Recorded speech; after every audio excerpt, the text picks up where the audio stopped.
नमस्कार दोस्तों, क्या आप जानते हैं कि देवी लक्ष्मी ने राजा बलि को राखी बांधकर रक्षाबंधन त्योहार की शुरुआत की थी। पौराणिक कथाओं के अनुसार भारत में रक्षाबंधन का त्योहार सतयुग से मनाया जाता है। पौराणिक काल में एक बहुत बड़े दानवीर तथा भगवान विष्णु के परम भक्त एक राजा हुए, राजा बलि। एक बार राजा बलि ने एक यज्ञ किया जिसमें वह सभी ब्राह्मणों को दान दक्षिणा दे रहे थे। तभी भगवान विष्णु भी उनकी परीक्षा लेने के लिए वामन अवतार लेकर उनके द्वार पर आ खड़े हुए। राजा बलि ने ब्राह्मण देवता से मांगने के लिए बोला तो वामन भगवान ने 3 पग भूमि मांगी।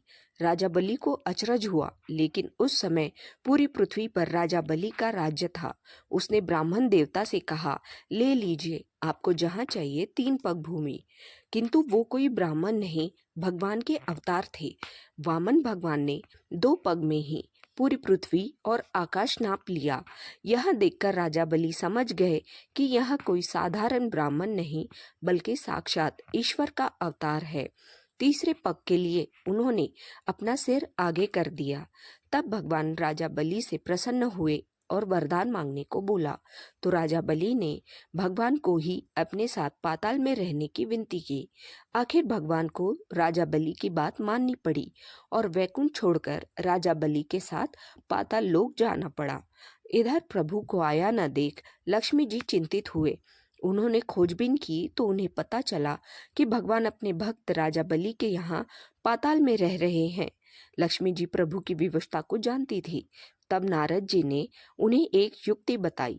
वह एक गरीब स्त्री के रूप में राजा बलि के द्वार पर पहुंची और रक्षा सूत्र बांध दिया। राखी बांधने पर भाई बहन को कुछ देता है तो राजा बलि ने बहन से कहा, बोलो तुम्हें क्या दूं? तब लक्ष्मी जी अपने असली रूप में आई और बोली, हे भाई, आप तो साक्षात भगवान को अपने पास लेके बैठे हैं।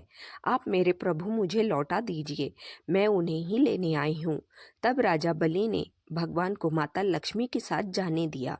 प्रभु को जाते समय जब राजा बलि दुखी हुए तो प्रभु ने राजा बलि को वरदान दिया कि मैं हर वर्ष 4 महीने पाताल में निवास करने जरूर आऊंगा।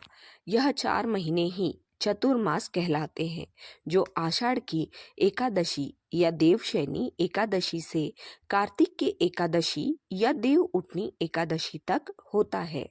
तो दोस्तों, आपको यह कहानी कैसी लगी और यह जानकारी कैसी लगी मुझे कमेंट करके ज़रूर बताएं और इस चैनल को लाइक शेयर सब्सक्राइब ज़रूर करें। धन्यवाद।